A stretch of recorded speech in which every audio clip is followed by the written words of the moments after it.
பாருங்கள் குழம்பு எவ்வளோ திக்காக இருக்குன்னு. அப்படி சாதத்தில் ஊற்றி பிசைஞ்சு சாப்பிட்டா அவ்வளோ சூப்பராக இருக்கும். Hi friends, welcome to Annam's world. இன்றைக்கி இந்த வீடியோவில் ஸ்டஃப்டு எண்ணெய் கத்திரிக்காய் குழம்பு செய்ய போகிறோம். அதுக்கு தேவையான பொருள்லாம் இப்போ கத்திரிக்காய், சின்ன வெங்காயம் எடுத்து வச்சுருக்கேன். இதை வறுக்கிறதுக்கு எல்லாம் எடுத்து வச்சுருக்கேன். அதை வறுக்கிறச்சே பார்த்துக்கலாம். எங்கள் ப்ராடக்ட்ஸ் எல்லாம் யூடியூப்பில் கமெண்ட்ஸ்க்கு கீழே வந்துட்டுருக்கு. அதில் போய் கிளிக் பண்ணிங்கன்னா அதோட ரேட்டு, டீட்டெயில்ஸ் எல்லாமே இருக்கும். அதை கிளிக் பண்ணி நீங்கள் வேணுங்கிற பொருளை ஆர்டர் பண்ணி வாங்கிக்கலாம். இந்த குழம்புக்கு நம்ம பொடியெல்லாம் போட போகிறதில்ல. இந்த ஒரு மசாலா தான் வறுக்க போகிறோம். அதுக்கு 1 பங்கு கடலைப்பருப்பு, 1 பங்கு உளுத்தம்பருப்பு, இது ரெண்டையும் போட்டு ஃபஸ்ட்டு கொஞ்சம் வறுத்துக்கலாம். இந்த கிண்ணத்தில் 1 பங்கு கடலைப்பருப்பு, 1 பங்கு உளுத்தம்பருப்பு எடுத்தேன். இதே கிண்ணத்தில் 3 பங்கு மல்லி, 10 காஞ்ச மிளகாய் எடுத்துருக்கேன். இதுதான் காரத்துக்கு, அதனால் பார்த்து போட்டுக்கோங்க உங்களுக்கு எவ்வளோ காரம் வேணுமோ. அப்புறம் கருவேப்பிலை கொஞ்சம்.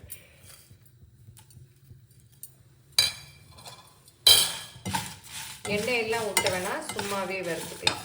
நல்லா வாசம் வரணும், ரொம்ப கருகிடக்கூடாது. நல்ல வாசம் வருது, போதும். அடுப்பு ஆஃப் பண்ணிடலாம். இந்த மசாலாவை இறக்கி ஆற வச்சிடலாம். ஆறின பிறகு மிக்சியில் போட்டு அரைச்சிக்கலாம். அதுக்குள்ளே காயெல்லாம் நறுக்கி, சின்ன வெங்காயம் தான் இதுக்கு நல்லாயிருக்கும். அதை இந்த மாதிரி பொடி பொடியாக கட் பண்ணிக்கணும்.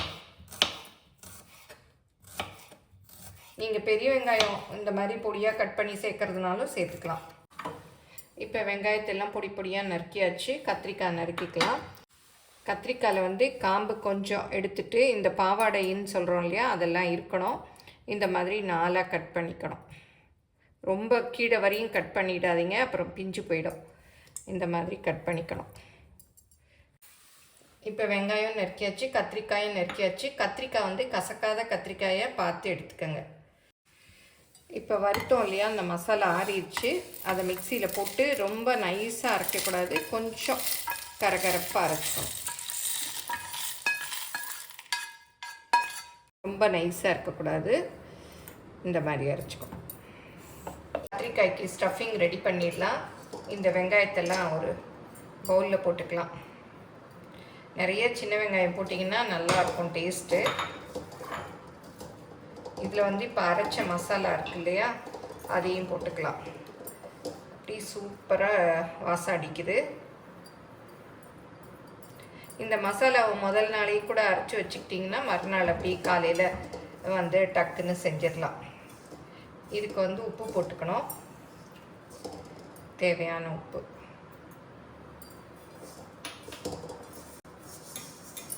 கொஞ்சமாக புளி தண்ணி.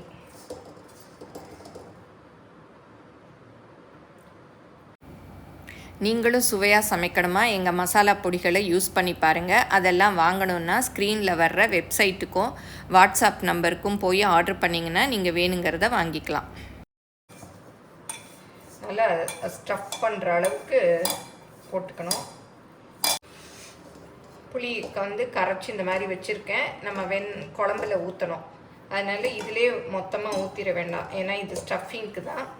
கொஞ்ச நேரம் உப்பு போட்டிருக்கோம் இல்லையா, வச்சா கூட அது இலகிட்டு வந்துடும். இப்போ ஒவ்வொரு கத்திரிக்காயாக எடுத்து நம்ம ஸ்டஃப் பண்ணிக்கலாம். இந்த மாதிரி பிரிச்சுட்டு அதுக்குள்ளே இதை வச்சிடணும்.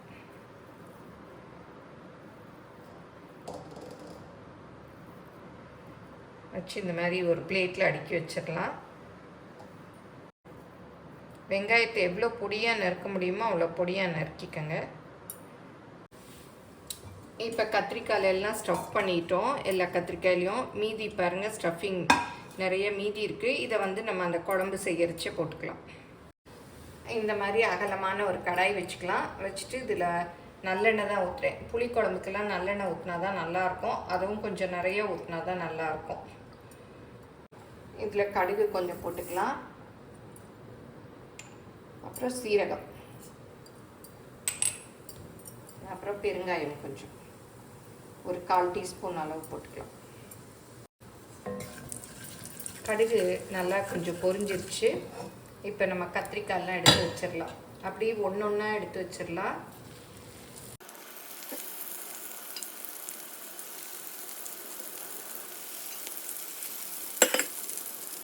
அடுப்பை வந்து கொஞ்சம் குறைச்சி வச்சுட்டு நல்லா வேகணும் கத்திரிக்காய்.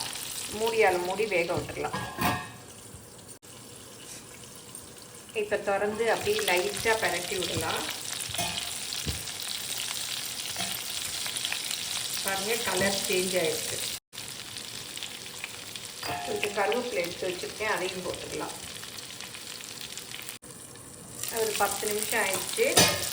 பாருங்கள், கலர் நல்லா அப்படியே வைலட் கலர் ஆயிடுச்சு. பாதி இது குக் ஆயிடுச்சு.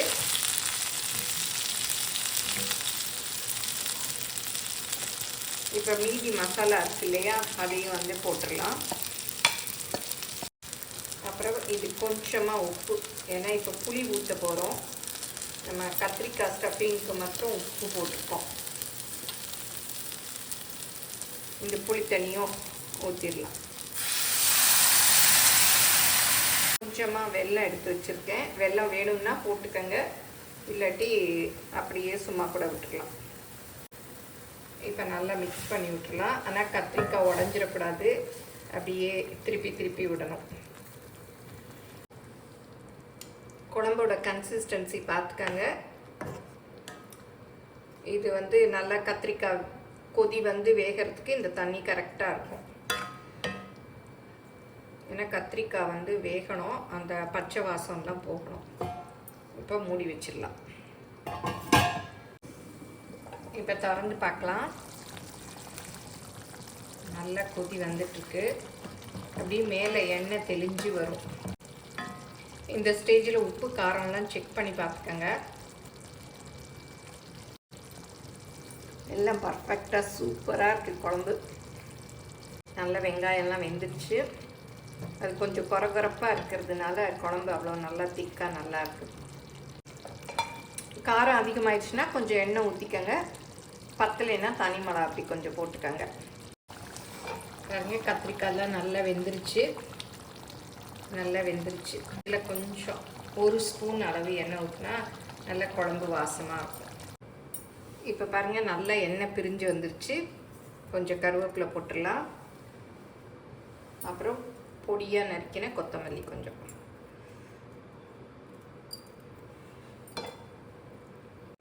இன்னும் நேரம் ஆக ஆக திக்காயிடும். ஏன்னா நம்ம அரைச்சி பொடி போட்டிருக்கோம் இல்லையா, குழம்பு வந்து நல்லா திக்காக இருக்கும்.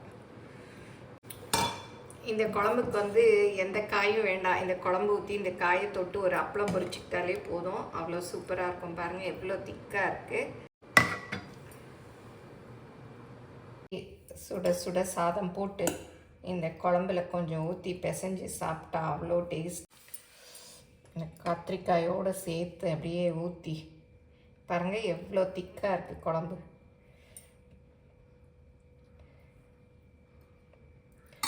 அப்படியே பிசைஞ்சு சாப்பிட்டா